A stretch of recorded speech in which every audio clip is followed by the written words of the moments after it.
ተከታታዮች እንዴት ናችሁ? እኔ ጋር አልሐምዱሊላህ ሁሉ ሰላም ሁሉ አማን ነው እና እንዴት ናችሁ? ደህና ናችሁ አላችሁ?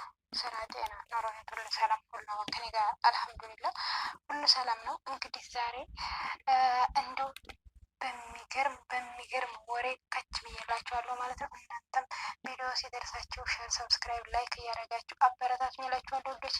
ዛሬ በጣም የገረመኝ ነገር እኔ አብዛኛውን ጊዜ እንደው ያው እንደው ሚዲያውን ብዙም እንደው አልከታተልም እና አንዳንድ ነገሮችን በበፊት መልካም ነገሮችን እከታተልባቸው የነበሩ ቻናሎች እነሱን አንዳንድ ጊዜ የሆነ ነገር አለ አይደለ ደበረ ስትሉ የድሮ ነገር አለ ብላችሁ ወደ ሚዲያቸው ዞር ወር ትላላችሁ እና በአጋጣሚ የሆነ ነገር ያጋጥማችኋል እና ልክ እንደዛ የዛ ነገር እኔ አጋጠመኝና በጣም ገርሞኝም አዝኝም እንደው ላውራ ብዬ መጣ ማለት ነው። እና እሱ ምንድን ነው? በመጀመሪያ እንግዲህ እውነት ለመናገር እነ ሶፊን እነ ተውፊን የማያውቅ የለም። እነሱ እንግዲህ ምናልባት ሁላችሁም ታውቋቸዋላችሁ ብዬ ተስፋ አደርጋለሁ።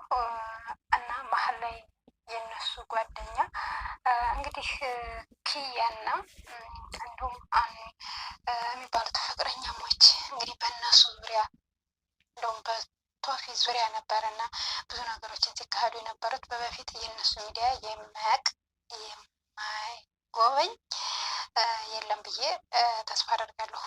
ሁሉንም ቻናላቸውን ማለት ነው። እና መሀል ላይ በጣም ጥሩ አስተማሪ የሆኑ ነገሮችን ነበረ እና የሚለቀቅበት ቻናላቸው።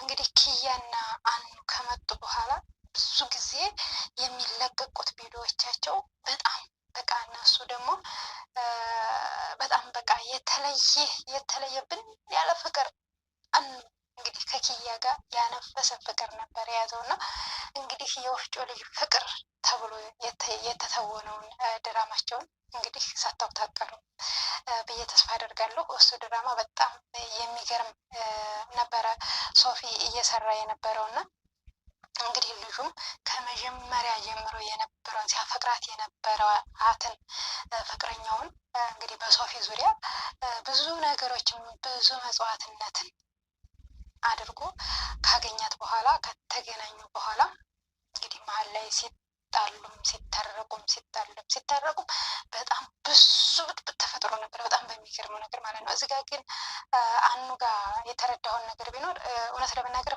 ምርጥ አፍቃሪ ነው። እውነት የሆነ አካሄዱ ደስ የሚል የወንድ ስነ ስርዓትን እና አደብን ይዞ የሚሽከረከር ወንድ ነው ቢሆን እንደኔ የማስበው ማለት ነው። ለምን ይመስላችኋል? ይህ ልልበት የቻለበት በጣም በእርግጥ ቅናታም ነው።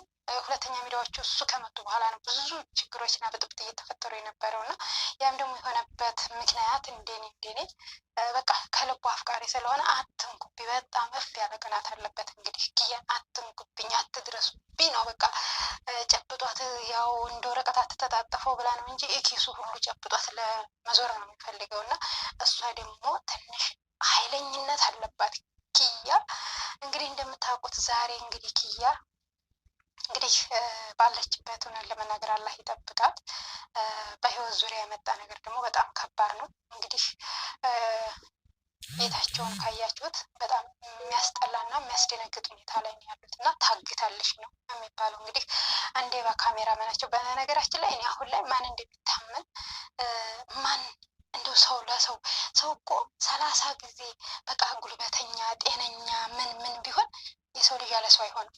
ምንም ቢሆን የሰው ልጅ ያለ ሰው ማንም አይሆንለትም። ከአንድ ብርቱ ሁለት ኮሳሳ ነው ከነተረቱ እንኳን ማለት ነው። እና ሰው ለሰው መድኃኒት ነው ግዴታ ያስፈልጋል። ግን አሁን ላይ ጊዜያችን ማለት ነው እውነት ለመናገር የገረመኝ የዘገነነ ነገር ቢኖር የሰው ልጅ አብሮ መብላቱን ተውት፣ አብሮ መጠጣቱን ተውት። እንዴት የራሴ ያላቸው ሰው እንዴት ሰው እንደ መጉዳት ይነሳል?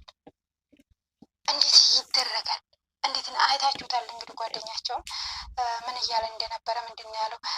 ልክ በሱ ስልክ ነው ተደውላቸው እና ተውፊ እዛ ቦታ ላይ የሄዱት እና ልክ ሲይዙት ለማምለጥ ሞክሯል። እንደዛ ታግለው ሲይዙ ሲደበድቡት ተናገር ኪያን የት ነው ያረካት ሲሉት ታውቃላችሁ መናገር ሁሉ እንትን እያለው ያው የሚመቱትን ብትር ለመዳን ብቻ ያክል አውጥቶ መናገር አልቻለም። እና ፍቅረኛዬን እንድታመሜ ታውቃላችሁ፣ ፍቅረኛ ገንዘብ በጣም ብዙ ገንዘብ እንደሚያስፈልጋት ታውቃላችሁ አይደል ምናምን ይላል። እነሱ ግን ምንም እንደማያውቁ ነው እውነቱ ፊት ሲያወሩት የነበሩት። አናቅም፣ ያንተ ፍቅረኛ መታመሟን አናቅም፣ ስለዚህ እንዴት ቀየርካት እያሉ ነበር እየደበደቡት የነበሩት ማለት ነው። እና እዚህ ጋር እኔ ሳየው በጣም የገረመኝና ያዘንኩት ነገር ቢኖር እንዴት እህቱን ጓደኛ ብሎ አብሮ እየበላ አብሮ እየጠጣ አብሮ ሚስጥር ተካፋይ ሆኖ እንዴት የራሱን ሰው አሳልፎ ሰጥቶ ሌላ ሰው ለማዳን እንዴት ይታገላል? እንዴትስ ይደረጋል?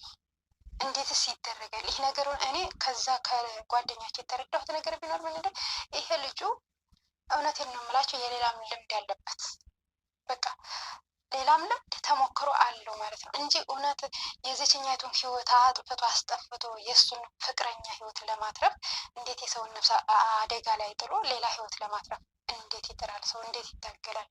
እኔ ወላሂ ጊዜያችን ዘመናችን በጣም የሚያስጠላበት ቦታ ላይ ነው ያለ ነው ብዬ ነው የማስበው። በጣም ማለት ነው አይደረግም አይደረግም። እውነት ለመናገር እንዴት እንደው ማስቻሉ ማሰቡ እና ታዲያ በአሁኑ ሰዓት እንዴት ነው? በአሁኑ ሰዓት ማን ታምኖ እማን ጋ ነው የሚሄደው? እማን ጋ ነው አብሮ የሚበላው? እማን ጋ ነው አብሮ የሚጠጣው?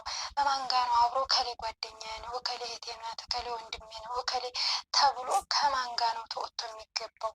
አያሳዝንም? ጊዜያችን አያሳዝንም? እውነት እንደዚህ አይነት ጊዜ እኔ አይቼም አላውቅም። በተለይ እኔ እውነት አሁን ላይ እየተሰራ ያለው ነገር ሚዲያው በእርግጥ በጣም አሁን ላይ የሚያስጠላ ነገር ነው እንጂ አንድ የሚያስደስት ነገር የለም። እየተገባው እየተፈታ እየተላቀሰ በቃ የሆነ ሚዲያው ምን እንደሚያስተምር ራሱ አሁን ላይ እንዴት የተደናገረዋል። ልክ ስገቡ ሁሉም ጋር ጭቅጭቅ ንትርክ ምናምን ነው። ለምንድን ነው ሚዲያውን ለዚህ እንደሚጠቀሙት ብቻ አላውቅም። ግን እኔ ይቅርታ አድርጋ እናደርጉልኝና አንድ ሰው ወደ ሚዲያ ሲመጣ ይሆናል ያለውን ጥሩ ነገር ይዞ አስተምሮ ቢወጣ ነገ ሌላውም የሚማርበት ነገር ይኖር ነበር። ነገር ግን ንትርክ፣ ጭቅጭቅ፣ አንዱ በአንዱ ላይ መጨካከንን እያስተማረ ነገ የእኛ ልጆች የሚወለዱ ልጆች ነገ ማህበረሰቡ ምን ይዞ ነው የሚሄደው የሚለው ነገር ግን ተረስቷል። እውነት ለመናገር በጣም ተረስቷል። ግን እንደው ፈጣሪ አላህ ይሆነን እንጂ እኔ ከፊታችን ያለው ነገር ምንድን ነው የሚገጥመን ማለትም ሁላችንም ረስተናል። እና እኔ በአንድ ሰፈር በአንድ አካባቢ አይደለም ማንኛውም ሰው የትም ሀገር ላይ ተገናኝታችሁ ተዋውቃችሁ የትም ሀገር አቋርጣችሁ ሄዳችሁ ጓደኛ በምንድነው ወዳጅ ነው የሚባለው። በበፊት እንኳን የሚሉት እንኳን ምንድን ነበር? ወዳጃቸው ነው፣ ወዳጇ ናት፣ ወዳጁ ነው፣ እንደዚህ ነው። ዛሬ ጓደኛ ተብሎ ተሰየመ፣ የአማርኛ ማለት ነው። ግን ጓደኛ ተብሎ የሰው ልጅ ሚስጥሩን ሁሉ ነገሩን እየተከፋፈለ አብሮ እየተጎራረሰ እየበላ የሰው ልጅ እስበሱ እዛው ተተካካዴ ህይወትን አሳልፎ ከተሰጠ ጥቅሙ ምን ላይ ነው? ሰው ለሰው ማስፈለጉ ምን ላይ ነው? ጓደኝነት ምን ላይ ነው? እህትና ወንድምነት ውስጥ ምን ላይ ነው? ስለዚህ በቃ ሰው አይፈጠር ባይነት ነው ይህ አስተሳሰብ ማለት ነው። እኔ በጣም ነው ያስጠላኝም እውነት ለመናገር ሳይ በጣም አዝኛለሁ፣ ከፍቶኛል። እውነት በጣም ነው የተሰማኝ። በጣም እኔ በነገራችን ላይ ስለ ሰው ምናምን እንደዚህ ማውራት አልወድም፣ ግን እንደው እውነት እኔ እንጃ በጣም ነው የተሰማኝ እና ዛሬ ላይ ያ ፍቅር ያ እንትን እንደዛ ሆኖ ዛሬ ላይ ግን በህይወቷ ላይ በኪያ በህይወቷ ላይ ተመቶባታል። እንደው ፈጣሪ ባለችበት ይጠብቃት። እናንተም ጸልዩላት፣ በየእምነታችሁ ዱዓ አድርጉላት። ከአደጋ አላህ ይጠብቀን። ተመመቀኛኘት እንዲሁ ጓደኛን ተመካካድ፣ እህትና ወንድምን ተመካካድ ይህንን ዘመን አላህ ሰላሙን ይመልስልን። አላህ ያስተዛዝነን። አላህ አማን ሰላም አላህ ያደርገን። አንኛችን ለአንድኛችን የምንራራ የምንተዛዘን አላህ ያደርገን። የምንተሳሰብ አላህ ያደርገን። እውነት አንዱ በአንዱ ላይ ከጨከነ ሰው ለሰው እንደማያስፈልግ እንትን እያለ ነው የምንሄደው እና ጊዜያችንን አላህ ያሳምረው ነው የምለው እና እኔ ዛሬ ላይ ይህንን የእነቶ ሚዲያ ሳየው በቃ ውስጤን ነው እኔ በቃ እሷ ተገኝታ የእሷን መልስ የእሷን ድምፅ እስከምሰማ በጣም ነው የሸኮልኩት እና ብቻ ባለችበት ሰላም ትሆን። ህይወት ማለት ቀላል አይደለም። ያው እንግዲህ ካሜራማኑ ነው፣ አንደዚህ አጎቷ ነው፣ አንደዚህ ጓደኞቿን እነ ሰላምን እውነት እንጃ። እኔ የሴት ጓደኛ እንደዛ ከሆነ 7 ዓመት ይቅር ነው የሚያስብለው ማለት ነው። እና የሚመልሱት መልስ የሚናገሩት አማርኛ እውነት በጣም ነው የሚዘገንነው፣ በጣም ነው የሚያስጠላው። እና እንግዲህ የጓደኞቿን መልስ እንግዲህ ምናልባት ሶፊ ሲጠይቃቸው ያያችሁ ካላችሁ ምን ያህል እንደሚያስጠላ ልነግራችሁ አልችልም። እና ይህን ያህል እዛ ድረስ የዘቀጠ እንደዚህ አይነት ነገር ከተሰራባል እውነት የሰው ልጅ ለሰው ልጅ እንደማያስፈልግ ነው እንትን እየሞላ ነው እና እያስፋፋ ነው የምንሄደው ማለት ነው። ስለዚህ አስበሳችንን እንደ አላህ ያስተዛዝነን፣ አላህ ያራራል። የማንንም ርዚቅ ማንም አያገኝም። በቃ ፈጣሪ ያዘዘለትን ቢቀምስ እንጂ ማንኛችንንም የማንኛችንን ርዚቅ ብንታገልም ብንሮጥም ብንደክምም የአንድኛችንን ርዚቅ አንድኛችን አናገኛትም። በቃ ፈጣሪ የሰጠንን ብቻ ነው የምንቀምሰው። ስለዚህ እኛ የአዱንያ ሰዎች ግን የእሷን ርዚቅ እኛ የምናገኘው እየመሰለን ራስ በራሳችን እንካካዳለን፣ ራስ በራሳችን እንባላለን።